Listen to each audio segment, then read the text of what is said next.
Liberty Tamil நேயர்களுக்கு வணக்கம். இன்றைய நேர்காணலில் நாம் சந்திக்க இருப்பவர் விடுதலை சிறுத்தைகள் கட்சியின் மாநில துணை பொதுச் செயலாளரும் நாகை சட்டமன்ற உறுப்பினருமான திரு ஆலூர் ஷானவாஸ் அவர்கள். வணக்கம். வணக்கம். புதிய தலைமுறையுடைய கருத்து கணிப்பு தான் இன்னைக்கு தமிழ்நாட்டில் ஒரு பரபரப்பாக பேசப்பட்டுக்கிட்டு இருக்கு. பாஜகவுடைய வாக்கு சதவீதம் 2019 3% இருந்துச்சு, 3.71 அந்த சதவீதமாக இருந்துச்சு. இன்றைக்கி 18% உயர்ந்திருக்குன்னு சொல்கிறாங்க.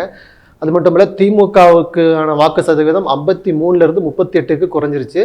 அதிமுகவுடைய வாக்கு சதவீதம் 18 17 குறைஞ்சிருக்குன்னு ஒரு சர்வே எடுத்து வெளியிட்டிருக்காங்க. நீங்கள் நேற்று அந்த விவாதத்தில் கலந்துக்கிட்டு இந்த சர்வே குறித்து விவாதம் பண்ணுறதுக்கே உங்களை பாராட்டணும். இது கமலாலயத்தின் வாசலில் எடுக்கப்பட்டது போல இருக்குன்னு ஒரு கருத்தை முன் வச்சுருந்தீங்க. உண்மையாகவே தமிழ்நாட்டில் பாஜக கொஞ்சம் கூட வளரலை அப்படின்னு நினைக்கிறீங்களா? நான் நேற்றே சொன்ன மாதிரி புதிய தலைமுறை இப்படி ஒரு கருத்து கணிப்பை எடுத்ததுக்கு பிறகு ஏற்பட்டிருக்கிற விளைவுகளை பார்க்கணும். யாராவது ஒருத்தர் தமிழ்நாட்டில் இது சரியான கருத்து கணிப்பு தான், இது மக்கள் மனநிலையை பிரதிபலிக்கிற ஒரு கருத்து கணிப்பு தான், கிரவுண்ட் ரியாலிட்டி இது தான் அப்படின்னு சொல்லுவாங்களான்னு நானும் தேடிக்கிட்டு இருக்கேன். யாரும் சொல்லலை. பாஜக தமிழ்நாட்டில் ஆட்சி கட்டில் அமரணும்னு சொல்லி மோடி புகழை தமிழ்நாட்டில் எப்போதும் பாடிக்கொண்டிருக்கிற நம்முடைய அண்ணன், மதிப்பிற்குரிய அண்ணன் ரவீந்திரன் துரைசாமி, அவரே இதை ஏற்க மாட்டேன்னு சொல்லிட்டார். அதுவும் செய்தி வந்திருக்கு. அங்கே இருக்கிற பாஜகக்காரரே ஏற்க மாட்டேங்க. பாஜகக்காரர் வேறு வகையில் ஏற்க மாட்டேன்ட்டார். நாங்கள் 30 விழுக்காட்டுக்கு மேலே வளர்ந்துருக்கோம், நீங்கள் என்ன 18 விழுக்காடுன்னு சொல்கிறீங்க அப்படின்னு. அப்போது 4 முதல் 6 தொகுதிகளை வெல்வதாக அந்த கருத்து கணிப்பு சொல்லுது. சென்னையில் ஒரு தொகுதியில் பாஜக வெல்லும்னு அந்த கருத்து கணிப்பு சொல்லுது. அவங்க அந்த கவுன்சிலர் சீட்டு நினச்சிட்டாங்க போல இருக்குது. ஒரு கவுன்சிலர் வென்றிருக்காங்க அவங்க, அது மாதிரி ஒரு எம்பி வென்றலாம் அப்படின்னு ஒரு கற்பனையான கமலாலயத்தில் வடிவமைக்கப்பட்ட ஒன்றை புதிய தலைமுறை வெளியிடுவது அதிர்ச்சி அளிக்கிறது. நான் அதனால தான் அவங்க ஷோலையே நான் என்னுடைய மன ஓட்டம் என்னவோ, அந்த கருத்து கணிப்பு குறித்து நம்முடைய கருத்து என்னவோ அதை ஓப்பனாக போட்டு உடைச்சிட்டேன். இதில் என்னென்னா, பாஜக வளர்ந்துருக்கு அப்படின்னா, பாஜகவுக்கு வாக்கு விழுக்காடு அதிகரிச்சிருக்கு அப்படின்னா, அதை பாஜக முதல்ல வெளிப்படுத்தணும்ல. பாஜக எங்கேயாவது அதை வெளிப்படுத்துதா? நீங்களே சொன்ன மாதிரி கடந்த தேர்தலில் 2019 3.71 விழுக்காடு அவங்களுடைய வாக்கு விழுக்காடு. அப்படி 5 ஆண்டுகளில் 3 6 பரவாயில்ல, 6 9 ஆனால் கூட ஒரு நம்பும்படியாக சொல்லலாம். ஆனால் 9 தாண்டி அது 12 தாண்டி 15 தாண்டி அது 18ன்னா எத்தனை விழுக்காடு? 3.71 விழுக்காடுல இருந்து எத்தனை விழுக்காடு பாருங்க, எத்தனை மடங்கு பாருங்க. அப்போ இத்தனை மடங்கு பாய்ச்சல்ல பாஜக தமிழ்நாட்டில் வளர்ற அளவுக்கு அப்படி என்ன புரட்சி நடந்துருச்சு தமிழ்நாட்டில்? அண்ணாமலை தலைமை இதற்கு முந்தைய பாஜக தலைமைகளை விட எந்த அளவுக்கு மக்களை ஈர்த்து இந்த அளவுக்கு பாஜக வளர்ச்சியை கொண்டு போய் சேர்க்கிற அளவுக்கு அப்படி என்ன நடந்துருச்சு? இங்கே மேஜிக் என்ன நடந்துருச்சு? தமிழ்நாட்டு பிரச்சனை எதை பாஜக அட்ரஸ் பண்ணிருச்சு? திமுக 50க்கு மேற்பட்ட விழுக்காடு வாங்கினாங்க, அவங்க 38 விழுக்காட்டுக்கு சுருங்கிட்டாங்கன்னா அந்த திமுகவுக்கு போன அந்த 15 விழுக்காடு வாக்கு பிஜேபிக்கு வர்ற அளவுக்கு திமுகவுக்கு ஓட்டு போட்டவங்க மாறி பிஜேபிக்கு போடுறாங்கன்னா, திமுக பேசுறதை விட பிஜேபி ஏதாவது தமிழ்நாட்டு பிரச்சனையை பேசிருச்சா? திமுக கூட்டணியில் இருக்கிற நாங்கள்லாம் பேசுறதை விட தமிழ்நாட்டு பிரச்சனை எதையாவது கையில் எடுத்து போராடிருச்சா பிஜேபி? அதுவும் இல்லைல்ல. அப்போ திமுக கூட்டணி அன்னைக்கு அவ்வளோ விழுக்காடு வாக்கு வாங்கியிருக்கோம்னா, அன்றைக்கு எந்த பிரச்சனைகளை நாங்கள் அட்ரஸ் பண்ணமோ, அன்றைக்கு எந்த பிரச்சனைக்காக களத்தில் நின்னமோ, எதற்காக எங்களுக்கு மக்கள் வாக்களித்தாங்களோ, அதே பிரச்சனைக்கு இன்னைக்கு நாங்கள் தானே நிற்கிறோம். பிஜேபி எங்கேயும் நிற்கலையே, பிஜேபி எங்கேயும் வரலையே. அதில் பல பிரச்சனைகளை நாங்கள் தானே நிறைவேற்றி கொடுத்துருக்கோம், பிஜேபி எதையும் நிறைவேற்றி கொடுக்கலையே. அப்போ அந்த கூட்டணிக்கு வாக்களித்த மக்கள் அப்படியே மாறி போய் பிஜேபிக்கு வாக்களிப்பாங்கன்னா, பிஜேபி எதையாவது கையில் எடுத்து போராடி இருக்கா? பிஜேபி நாங்கள் அட்ரஸ் பண்ண பிரச்சனை எதையாவது பிஜேபி அட்ரஸ் பண்ணியிருக்கா? இல்லை. அப்போ இந்த வாக்கு அங்கே போகிறதுக்கு வாய்ப்பு இல்லை. அதற்கான எந்த வேலையும் பிஜேபி செய்யலை, எதிராக தான் செய்யுது. இன்னும் சொல்ல போனால், நாங்கள் வாங்கின 50க்கு மேற்பட்ட விழுக்காடு வாக்கு இன்னும் 60 விழுக்காடு வாங்குறதுக்கு வேணா பிஜேபி வேலை செஞ்சுருக்கு நாங்கள் வாங்குறதுக்கு. ஏன்னா பிஜேபி தொடர்ந்து இப்போ இந்த வெள்ள பிரச்சனையில கூட எப்படி நடந்துக்கிட்டதுன்னு தெரியும். அப்போ தமிழ்நாட்டு மக்கள் பார்த்துக்கிட்டு இருக்காங்க. தமிழ்நாட்டுக்கு எதிராகவே செயல்படக்கூடிய கட்சி, வெள்ளத்தில் மக்கள் மிதந்த போது கூட ஆணவமாக வெளிப்பட்ட ஒரு கட்சி, ஒரு ஆட்சி, அதை எப்படி தேர்ந்தெடுப்பாங்க? வெள்ளத்தில் மக்கள் மிதந்த போது போய் நின்று உதவி செய்து நிதி நெருக்கடியிலையும் கொண்டு நிவாரணத்தை கொடுத்த ஒரு அரசுக்கு ஓட்டு போடாம எதுவும் தராத பிஜேபிக்கு போய் ஓட்டு போடுவாங்களா? அதுவும் இங்கே ஓட்டு போட்டவங்க போய் மாறி பிஜேபிக்கு ஓட்டு போடுவாங்களா? அப்போ அது நம்ப முடியாது. இல்லை, எம்ஜிஆர் வரும்போது இப்படி தான் சொன்னாங்க. ஆனால் எம்ஜிஆர் ஒரே நைட்டில் கட்சி ஆரம்பித்தார், தன்னுடைய கிளைகள்லாம் மன்றங்களாக மாற்றினார். 3லேருந்து 30% வாக்கு வந்தது மாதிரி அண்ணாமலை இளைஞர்களை கவர்ந்து அது போல வர வாய்ப்பு இருக்குன்னு சொல்றாங்கல்ல. அப்போ அண்ணாமலை எம்ஜிஆரா? அண்ணாமலை வந்து எம்ஜிஆர் செய்த மாற்றத்தை அண்ணாமலை உருவாக்குறாரு. அதுதான் அண்ணாமலை எம்ஜிஆரான்னு கேட்குறேன். அதுக்கு தான் நேற்று விவாதத்திலே நம்ம ஷியாம் அவர்கள் வந்து தக்க பதிலடி கொடுத்தார். இந்த மாதிரி பேசாதீங்க, எம்ஜிஆரோட ஒப்பிட்டு பேசாதீங்க, இதனுடைய விளைவை மோசமாக சந்திப்பீங்க அப்படின்னு அவர் வந்து ரொம்ப ஆக்ரோஷமாக பதிலடி கொடுத்தார். என்ன கேலி கூத்து இது! எம்ஜிஆருடைய பொலிட்டிக்கல் ட்ராவல் என்ன? அவர் திமுகவில் பொருளாளராக இருந்தவர். திமுகங்கிற ஒரு மாபெரும் கட்சியில் அண்ணாவின் தலைமையில் பயணித்தவர். அண்ணாவின் தளபதிகளில் ஒருவர். திரைத்துறையில் மிகப்பெரிய வீச்சை ஏற்படுத்தியவர். கடைசி மனிதன்கிட்ட போய் சேர்ந்தவர்.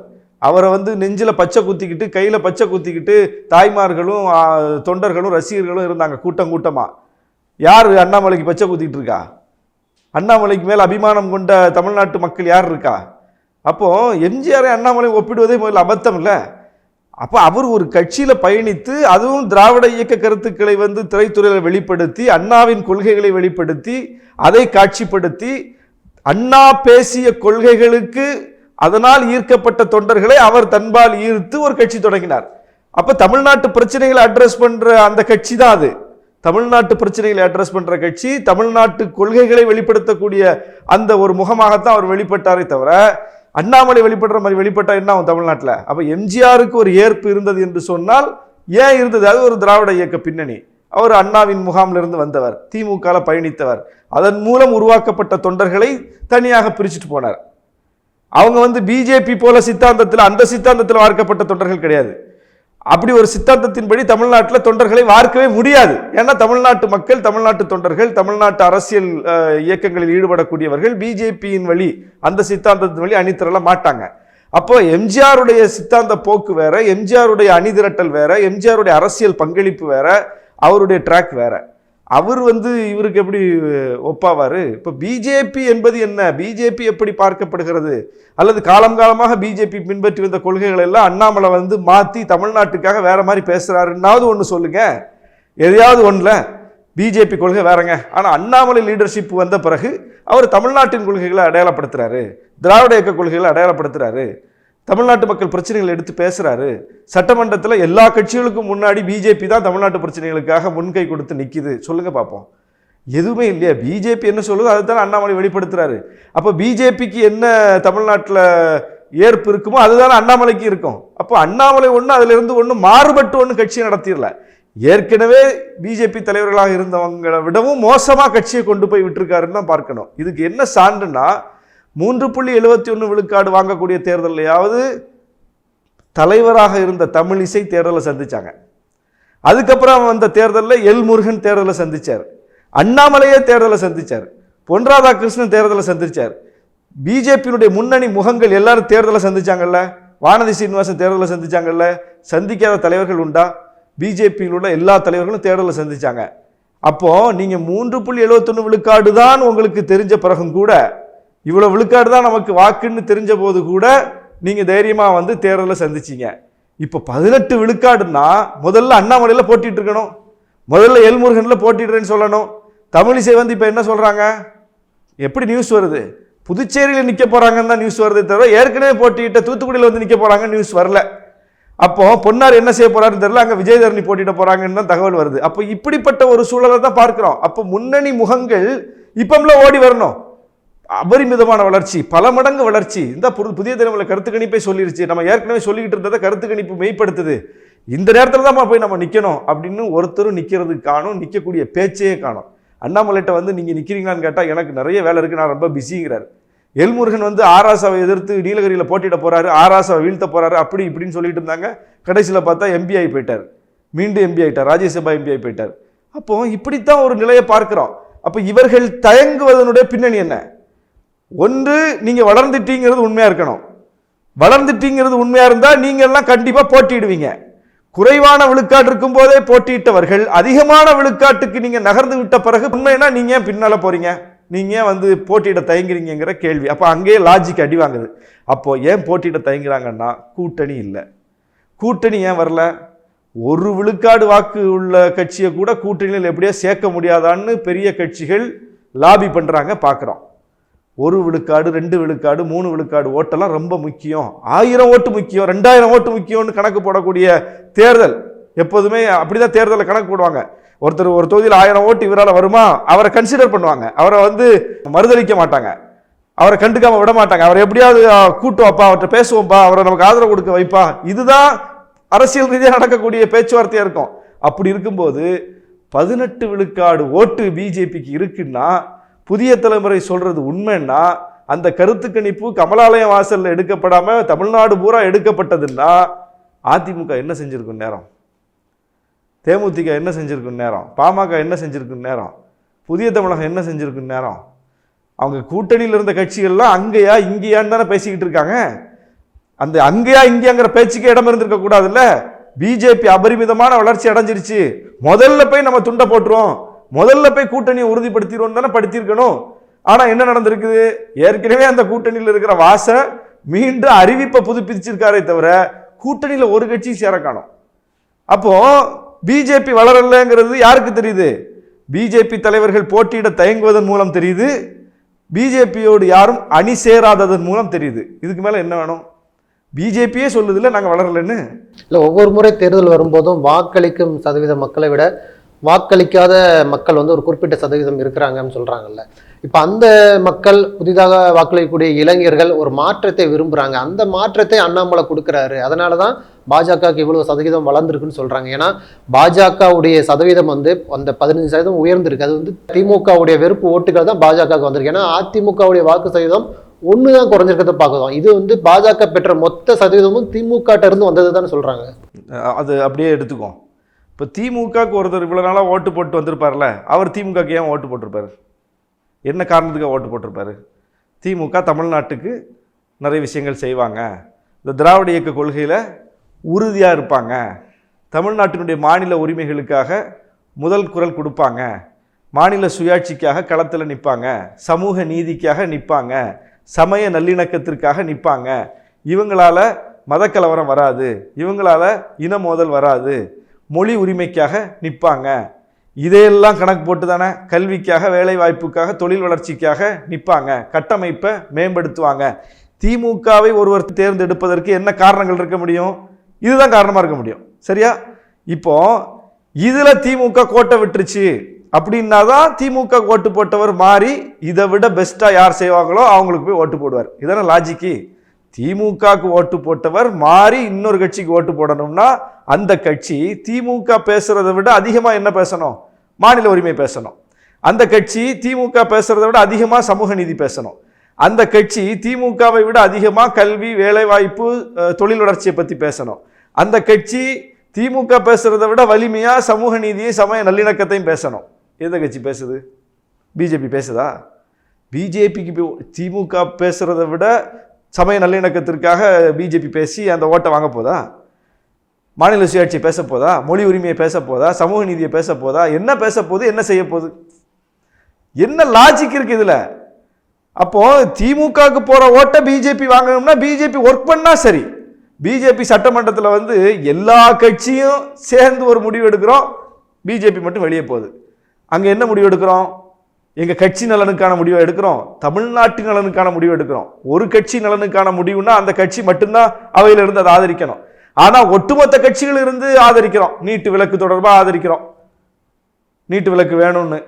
ஒவ்வொன்றையும் சட்டமன்றத்தில் இயற்றப்படுகிற தீர்மானங்கள், மசோதாக்கள்ல எல்லா கட்சியும் சேர்ந்து, அதிமுகவும் சேர்ந்து. பிஜேபி என்ன பண்ணுது? அது மட்டும் தானே இருந்துச்சு வெளியே போகுது. அப்போ தமிழ்நாட்டு நலனுக்கு எதிராக செயல்படக்கூடிய ஒரு கட்சியை கொண்டு வந்து மக்கள் வந்து திமுக ஓட்டு போடாமல் பிஜேபி கொண்டு போடுவாங்களா? சரி, இப்போ இந்த வெள்ள பிரச்சனை வந்துச்சு, திமுக நிதி நெருக்கடிக்கு மத்தியிலையும் எடுத்து கொண்டு போய் நிவாரண நிதியை கொடுத்துட்டாங்க, கொண்டு போய் அதை சேர்த்துட்டாங்க, மக்களோட மக்களாக நின்றுருக்காங்க, களத்தில் பார்க்குறோம். இப்போ திமுகவுக்கு இதனால ஒருத்தர் ஓட்டு போடக்கூடாதுன்னு முடிவு பண்ணிட்டான்னு வைங்க, இந்த மழை வெள்ளத்தை கையாளுறதுல திமுகவுக்கு ஓட்டு இந்த முறை நம்ம போடக்கூடாது அப்படின்னு ஒருத்தர் முடிவு எடுக்கிறாருன்னா, பிஜேபிக்கு போடணும்னு முடிவு எடுக்கிறாருன்னா, திமுக 6000 தான் கொடுத்தாங்க, பிஜேபி 12000 கொடுத்துச்சுன்னா அந்த முடிவு எடுப்பார். முதலமைச்சர் வந்து களத்தில் நின்று அதை பண்ணலை, பிரதமர் தான் வந்து களத்தில் நின்று எல்லாரும் பண்ணியிருந்தாரு அப்படின்னா ஓட்டு மாற வாய்ப்பு இருக்குது. பிஜேபி நிதி கொடுத்துதா பிரதமர் வந்தாரா?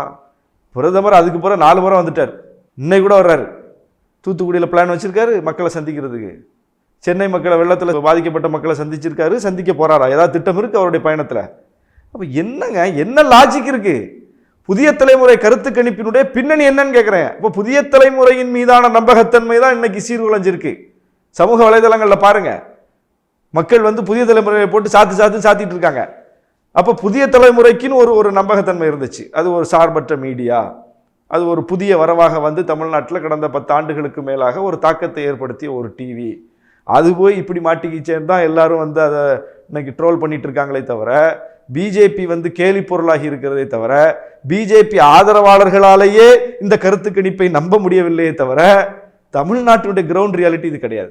தமிழ்நாட்டினுடைய கிரவுண்ட் ரியாலிட்டி என்னன்னா, மக்கள் நான் சொன்ன கொள்கைகளுக்காக வாக்களிப்பார்கள், சிந்தித்து வாக்களிப்பார்கள், உணர்ச்சி வசப்பட்டு ஒரு முடிவை எடுக்க மாட்டார்கள், உணர்வுபூர்வமாக ஒரு முடிவை எடுப்பார்கள். ஆனால் உணர்ச்சி வசப்பட்டு எடுக்க மாட்டாங்க. உணர்வுபூர்வமாக எடுக்கக்கூடிய முடிவும் கூட அறிவுபூர்வமாக இருக்கும். அந்த அறிவுபூர்வமான முடிவின் வெளிப்பாடாகத்தான் பிஜேபி இங்கே நோட்டாக்கு கீழே போகுது. கொங்கு மண்டலத்திலேயே ஒரு கவுன்சிலர் கூட வர முடியாத இடத்துக்கு தள்ளப்பட்டது. மாநில தலைவராக இருந்த எல்முருகனே தேர்தலில் தோத்து போனாரு. அடுத்த மாநில தலைவர் என்கிற இடத்துக்கு வந்து இன்னைக்கு புரட்சி ஏற்படுத்திட்டாருன்னு சொல்லக்கூடிய அண்ணாமலை தோத்து போனாரு, பொன் ராதாகிருஷ்ணன் தோத்து போனாரு, தமிழிசை தோத்து போனாங்க. இப்படி ஒரு பின்னணி உள்ள கட்சி வந்து 18 விழுக்காடு வாக்கு வாங்க போகுது, 6 தொகுதி ஜெயிக்க போகுது, சென்னையிலே ஜெயிக்க போகுது அப்படின்னு சொல்றதெல்லாம் சுத்த பித்தலாட்டம். அண்ணாமலை அவர்கள் நேற்று கொடுத்த ஒரு ப்ரெஸ் மீட் தான் சமூக வலைதளங்களில் ஒரு காமெடி பொருளாக மாறிக்கிட்டு இருக்கு. ஏன்னா அவர் வந்து டேட் குறித்து வச்சுக்கோங்க, டைம் குறித்து வச்சுக்கோங்க, கோவையில் ஒரு பெரிய சம்பவம் இருக்குது அப்படின்னு சொல்லியிருந்தாரு. அதே போல் நட்சத்திர ஹோட்டல்களில் அந்த பத்திரிகையாளர்கள் சந்திப்பு, கட்சிகள் வேறு கட்சிகள் வந்து இணைவதற்கான ஏற்பாடுகள் எல்லாமே செய்யப்பட்டிருந்தது. கடைசி வரைக்கும் அண்ணாமலையும் வரலை, அங்கே சேரக்கூடிய நபர்கள் யாருமே வரலை. இறுதியாக வானதி சீனிவாசனும் எல்முருகன் அவர்களும் வந்து இந்த இணைப்பு வந்து இப்போதைக்கு இல்லை, அடுத்த வாரம் தள்ளி வைக்கப்படுது, பிரதமர் மோடி வருவதால் தள்ளி வைக்கப்பட்டிருக்கு அப்படின்னு ஒரு கருத்தை சொல்லியிருக்காங்கல்ல. இதை நீங்கள் எப்படி பார்க்குறீங்க? அது பெரிய சம்பவங்கிறது உண்மைதான், அது ஒரு பெரிய சம்பவம் தான். என்ன சம்பவம்னா, தமிழ்நாட்டு ஊடகங்களுக்கு ஏற்பட்ட ஒரு மிகப்பெரிய இழுக்கான சம்பவம். ஏன்னா வந்து அண்ணாமலை இன்னைக்கு புரட்சி ஏற்படுத்த போகிறாரு, நாள் குறிச்சிட்டாரு, நேரம் குறிச்சிட்டாருன்னு சொல்லி செய்தியை போட்டுக்கிட்டு அவர் அங்கே வந்து ஏதாவது மேஜிக் நிகழ்த்த போகிறாருன்னு போய் காத்து கிடந்து ஏமாந்தாங்கள்ல ஊடகங்கள். அந்த சம்பவம் தான் நடந்திருக்கு. தமிழ்நாட்டு அரசியல் வரலாற்றில் இப்படி வேறு கட்சியில் போய் இப்படி வந்து ஏமாறுவாங்களா ஊடகங்கள்? இப்படி ஏமாந்துட்டு அந்த கட்சியை, அந்த கட்சி தலைவரை சும்மா விடுமா அந்த ஊடகங்கள்? தொலைச்சி எடுத்துருக்க மாட்டாங்க. ஆனால் அண்ணாமலை அவர் கூப்பிடுறாரு, டைம் அவர் ஃபிக்ஸ் பண்ணுறாரு, வாங்க மிகப்பெரிய ஒரு எதிர்பார்ப்பு உங்களுக்கு பூர்த்தியாகுங்கிறாரு. அப்படியே ஒரு பெரிய எதிர்பார்ப்பை வந்து ஊட்டுறாரு, ஏற்படுத்துறாரு. ஊடகங்கள்லாம் அழைக்கப்பட்டு அழைப்பின் பேரில் போய் அணிதிரண்டு நிற்கிறாங்க. ஆனால் கூப்பிட்ட அண்ணாமலை அங்கே இல்லை. இது யாருக்கு அவமரியாதை? இது யாருக்கு இழுக்கு? தமிழ்நாட்டு ஊடகங்கள் மற்ற தலைவர்களெல்லாம் சீண்டுவாங்க, எல்லா நேரத்திலையும் பதிலளிக்கிற, கண்ணியமாக பதிலளிக்கிற எங்கள் தலைவரையெல்லாம் சீண்டி பார்த்தாங்க. வைகோவை வந்து எவ்வளோ மோசமாக நடத்தியிருக்கு இந்த ஊடகங்கள். என்னென்ன கூத்தலாம் நடந்திருக்கு தமிழ்நாடு. நிகழ்ச்சி ஒத்திவைக்கப்படுறது ஒரு இயல்பு தானே. மோடி வர்றாருன்னு காரணம் சொல்கிறாங்க. ஏங்க மோடி வர்றாருங்கிறது வந்து அந்த ப்ரெஸ் மீட்டுக்கு வாங்கன்னு எல்லாரையும் கூப்பிடும்போது தெரியாதா? மோடி என்ன திடீர்னு அந்த பாகிஸ்தானுக்கு ஃப்ளைட் விட்டார், அதேமாதிரி போய் அங்கே போய் பிரியாணி சாப்பிட்டு வந்தாரா திடீர்னு போய்? அது மாதிரி இங்கே திடீர்னு வர்றாரா? அண்ணாமலை வந்து இந்த ப்ரெஸ் மீட்டுக்கெலாம் ஏற்பாடு செஞ்சு, இந்த நிகழ்ச்சிக்கெலாம் ஏற்பாடு செஞ்சதுக்கு பிறகு தான் மோடி வர்றது வந்து உறுதியாச்சா? பிரதமர் வருகை என்பது முன்கூட்டியே திட்டமிடப்பட்டு புரோட்டோகால் படி எப்படி எப்படி நடக்கணும், ஒவ்வொரு செகண்டும் என்னென்ன அசைவுங்கிறதெல்லாம் ஏற்கனவே முடிவு செய்யப்பட்டது. அப்போ அது ஒரு பக்கம் இருக்கும்போது நீங்கள் இந்த நிகழ்ச்சி அவர் வர்றதுக்கு முன்னாடி இப்படி ஒன்று பெரிய சம்பவத்தை நடத்தி காட்டணும்னு சொல்லி நீங்கள் முயற்சி பண்ணுறீங்க, ப்ரெஸ்ஸை அழைக்கிறீங்க, நானும் அங்கே இருப்பேன் அப்படின்னு சொல்கிறீங்க. கடைசியில் உங்களை காணோம். வந்த ப்ரெஸ்ஸுக்கு பதில் சொல்கிறதுக்கு நம்ம கிடைச்சாங்க எல்முருகனும் வானதியும் வழக்கம் போல் திட்டு வாங்கிறதுக்கு. சமாளிக்க முடியாமல் அங்கேயும் எல்முருகன் கோவப்படுறாரு, என்ன பதில் சொல்லணும்னு தெரியாமல். ஊடகங்கள் தங்களுடைய ஆற்றாமையும் வெளிப்படுத்துகிறாங்க, வேறு என்ன பண்ணுறது? இப்படி எங்களை கூப்பிட்டுட்டீங்க, இப்படி ஒரு நிகழ்ச்சி வந்து ஒரு பதிலும் இல்லாமல் போகிறீங்க அப்படின்னு சொல்லி கேட்கும்போது ஒத்தி வைக்கப்பட்டது, ஒத்தி வைக்கப்பட்டது, ஒத்தி வைக்கப்பட்டதுங்கிறாரு. நீங்கள் என்ன ஒத்தி வைக்கப்பட்டதுன்னா என்ன ஒத்தி வைக்கப்பட்டது? நீங்கள் என்ன சொன்னீங்க? இத்தனை பேர் வர்றாங்க, அந்த கட்சியிலேருந்து வர்றாங்க, பிக் ஷாட் வர்றாங்க, நாளைக்கு பாருங்கள் தமிழ்நாட்டில் பெரிய அளவுக்கு ஒரு பேசு பொருள் ஆக போகுது, அப்படி இப்படின்னு ஹைப் கொடுத்தீங்கல்ல, நேரம் குறிச்சிங்கல்ல. அப்போது உங்களை நோக்கி வரக்கூடியவர்கள் என்பவர்கள் வரவில்லை என்பதுதான் அதில் முக்கியமானது. இல்லை, இதற்கு முன்பு கூட முன்னாள் சட்டமன்ற உறுப்பினர்கள் ஒரு பலர் போய் இணைஞ்சதை பார்த்தோம். 2 நாட்கள் முன்பு கூட விஜய் தரணி காங்கிரஸ்ல இருந்து ஒரு சிட்டிங் எம்எல்ஏ போனாங்க. இது போன்ற நிகழ்வுகள்லாம் அண்ணாமலை நிகழ்த்தி காட்டியிருக்காருல்ல. அப்புறம் எப்படி இது ஏற்கனவே போனாரு, சிட்டிங் எம்எல்ஏ தான் போனாரு. என்னாச்சு அவரு செல்வம் என்னாச்சு? கடைசியில் என்னன்னாரு? அவரு திரும்ப திமுகவுக்கு வந்து விட்டார், மறைந்து விட்டார். அதே மாதிரி போனவங்களுடைய நிலைமை என்ன? அவர் பேர் என்ன, நம்ம விபி துரைசாமி, அது மாதிரி எத்தனை பேர் எல்லாரும் எங்கே இருக்காங்க? பிஜேபியில் காலமாக பயணித்தவர்களே எங்கே இருக்காங்கன்னு தெரியல. இப்போ பிஜேபியினுடைய முன்னணி முகங்களை யாரையுமே பார்க்க முடியல, அவங்களுடைய ப்ரெசன்ஸ் எங்கேயுமே இல்லை. அண்ணாமலை அண்ணாமலை அண்ணாமலைன்னு ஒன்மேன் ஷோவாக முடிஞ்சிருச்சு இன்னைக்கு பிஜேபியுடைய நிலைமை. வேற யாரையுமே காணோம். அவங்க கூட்டு தலைமைம்பாங்க, ஆர்எஸ்எஸ்லேருந்து உருவான தலைவர்கள் தான் பாங்க. இப்போ யாரையுமே அங்கே பார்க்க முடியல. அண்ணாமலையை வச்சு படம் ஓடிக்கிட்டு இருக்கு. ஏன்னா அண்ணாமலையினுடைய அந்த நடவடிக்கை என்பது ஒரு அரசியல் நடவடிக்கையாக இல்லை. அரசியல் நடவடிக்கையாக இருந்தால் எல்லாரும் இருந்திருப்பாங்க. யாரும் உடன் இருக்க முடியாத அளவுக்கு இவருடைய நடவடிக்கை ஒரு போலீஸ் நடவடிக்கையாக இருக்குது. இப்போ போலீஸ் மனோபாவம் வெளிப்படக்கூடிய இடத்துல எப்படி அரசியல்வாதிகளால் உடன் பயணிக்க முடியும்? பயணிக்க முடியாது. அதனால எல்லாரும் அப்படியே விலகி நிற்கிறாங்க. குஷ்பு போனாங்க, என்னாச்சு, எங்கே இருக்காங்க? இப்போ விஜயதரணி போயிருக்காங்கன்னா விஜயதரணி இனிமேல் நின்று தேர்தலில் நின்று வெற்றி பெறட்டு பார்ப்போம், சவால் விடுறோம். நான் அந்த மாவட்டத்தை சேர்ந்தவன் தான், எனக்கு தெரியும் அந்த மாவட்டத்துடைய கிரவுண்ட் ரியாலிட்டி. அவங்க 3 முறை சட்டமன்ற உறுப்பினர் ஆனாங்க. எதனால் ஆனாங்க, எப்படி ஆனாங்க? தொகுதி மக்கள்கிட்ட மிகப்பெரிய அபிமானத்தை பெற்றால் தொடர்ந்து ஒருத்தர் சட்டமன்ற உறுப்பினர் ஆக முடியும்? அப்படிதான் ஆக முடியும். தொகுதி மக்களுடைய அபிமானத்தை பெற்றால் தொடர்ந்து ஒரு தொகுதியில் ஒருத்தர் வெற்றி பெற முடியும். அப்போ அந்த அளவுக்கு அவங்க தொகுதி மக்கள்கிட்ட அபிமானத்தை பெற்றா 2வது முறை 3வது முறை எம்எல்ஏ ஆனாங்க? கிடையாது. எல்லாருக்குமே இது தெரியும். எப்படி ஆனாங்க? பாஜக எதிர்ப்பு வாக்குகளால் ஆனாங்க. ஏன்னா அவர்கள் போட்டியிடுவது காங்கிரஸ் கட்சியின் சார்பில், மத சார்பற்ற கூட்டணியின் சார்பில். அப்போ கன்னியாகுமரி டிஸ்ட்ரிக்ட்ல பிஜேபி எதிர்ப்பு ஓட்டு போலரைசேஷன் என்பது வலிமையானது. பிஜேபி வாங்குகிற வாக்குகளை விட வலிமையானது எதுன்னா பிஜேபி எதிர்நிலை வாக்குகள்.